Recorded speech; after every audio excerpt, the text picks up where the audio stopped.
বিশ্ববিদ্যালয় আছে বর্তমানে থাকবে আমার অস্তিত্বের লড়াই। সকল ধরনের বৈষম্যমূলক কোটা সংবিধান অনুসারে সংস্কার করতে হবে। শুধু যতটুকু কোটা আমাদের সহিংসতায় বাধ্য করবেন না। আমরা পড়ার টেবিল থেকে এসেছি, আমরা আমাদের দাবি আদায় করে আবার পড়ার টেবিলে ফিরে যাব। আমরা বলুন বন্ধ করা যাবে না।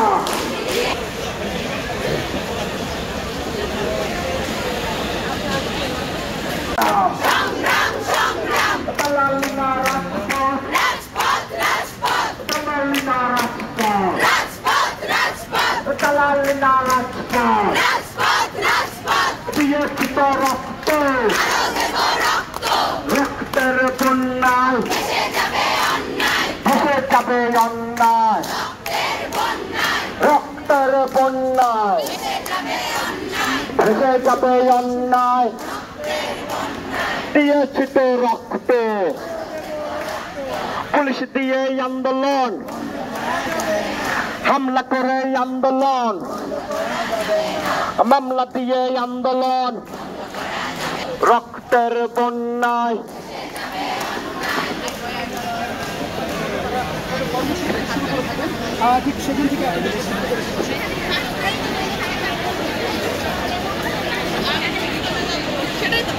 ঢাকা বিশ্ববিদ্যালয়ে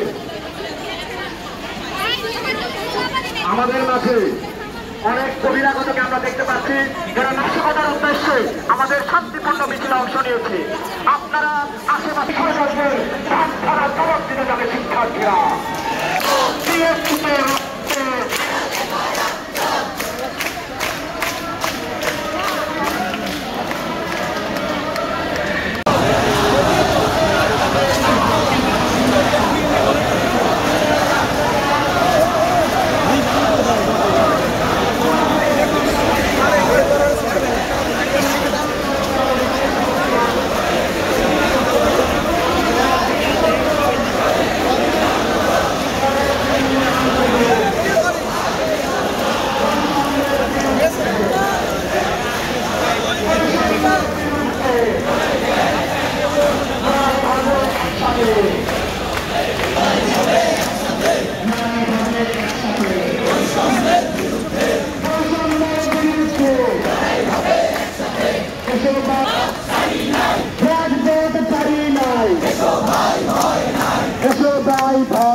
হামলা করে এই আন্দোলন ভারতীয় এই আন্দোলন অ্যাকশন টু অ্যাকশন ছাত্র সমাজের অ্যাকশন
আমি হচ্ছে যে বলছে তেমন ভাবে যাচাই করতে পারিনি।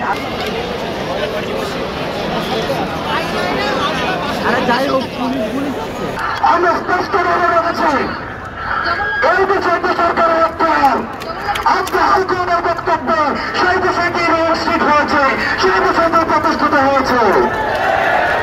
তাহলে আজকে আমি আপনাদের কাছে অভিযোগ জানাতে চাই, যদি সরকারের কাছে তাদের যৌক্তিক হয়ে থাকে তাহলে আমাদের এই যে মিছিলে আসার ক্ষেত্রে হামলা হয়ে কেন? আমাদের আজকে কোথায় কোথায় হামলা হয়েছে দেখেন। সিরিয়াকারী শহরগঞ্জে লাঠিচার্জ করা হয়েছে, শাহজালাল বিজ্ঞানী প্রযুক্তি বিশ্ববিদ্যালয়ে লাঠিচার্জ করা হয়েছে, চট্টগ্রাম বিশ্ববিদ্যালয়ে নারী শিক্ষার্থীদের উপর নারী পুলিশ দিয়ে হামলা করা হয়েছে। সবচেয়ে দুঃখজনক কুমিল্লা বিশ্ববিদ্যালয়ে পুলিশ মেয়েদেরকে পরিদর্শন করেছে। কৃষি বিশ্ববিদ্যালয়ে লাঠিচার্জ করা হয়েছে। রাজশাহী বিশ্ববিদ্যালয়ে আন্দোলনকারীদেরকে নানাবিধ ভয়ভীতি দেখিয়ে দেওয়া হচ্ছে। আজকে আমরা এখানে যারা এসেছি বাংলা ভাষালী বিশ্ববিদ্যালয়ে আমরা দেখেছি, আমরা ভ্রমণ এসেছি, টাঙ্গাইলে পুলিশের লাঠিচার্জ হয়েছে। আমরা আজকে ওই কর্মসূচির মাধ্যমে যারা অতীত চাইতে পুলিশ সদস্যরা অথবা তারা নিযুক্ত থেকে যারা এই ধরনের হামলাগুলি চালিয়েছে তাদেরকে বিচারের আওতায় আনতে হবে।